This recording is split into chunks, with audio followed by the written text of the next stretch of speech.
বিগত 15 বছরে কথা বলতে পারেনি, অথচ একদল মানুষ এখন 15 দিনের মধ্যেই সব দাবি আদায়ের আন্দোলনে নেমেছে বলে মন্তব্য করেছেন নাগরিক ঐক্যের সভাপতি মাহমুদুর রহমান মান্না। এসব আন্দোলন রাষ্ট্র সংস্কারে বাধাগ্রস্ত করছে বলে জানান তিনি।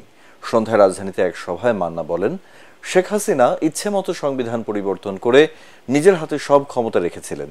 ফলে বিগত 15 বছর আওয়ামী লীগ সরকার দেশে লুটপাট চালিয়েছে। সংবিধান পরিবর্তন সহ দুবারের বেশি কেউ প্রধানমন্ত্রী থাকতে পারবেন না, এমন আইন পাশ করার দাবিও জানান নাগরিক ঐক্যের সভাপতি। 15 বছর ধরে কিছু বলতে পারিনি আমরা, কিন্তু এখন 15 দিনের মধ্যেই চাই, সবই চাই। দোষ দিচ্ছি না, তাদের অভাব তো আছে, তাদের দুঃখ কষ্ট আছে। সরকারে যারা আছেন তারাও বলেছেন দাবিগুলো ন্যায্য। আনসাররা যখন আন্দোলন করেছিল তখনও বলেছে তোমাদের দাবি ন্যায্য, কিন্তু তোমাদের দাবি মানতে কত টাকা লাগবে এটা বোঝার জন্য আমাদের একটু সময় দিতে হবে। আমাদের যতখানি অসুবিধা ভারতের কারণে আছে, ভারতেরও ততখানি অসুবিধা আমাদের কারণে আছে। আমরা যদি তাদের সাথে না থাকি তাহলে ওরা খুব আরামে থাকবে না।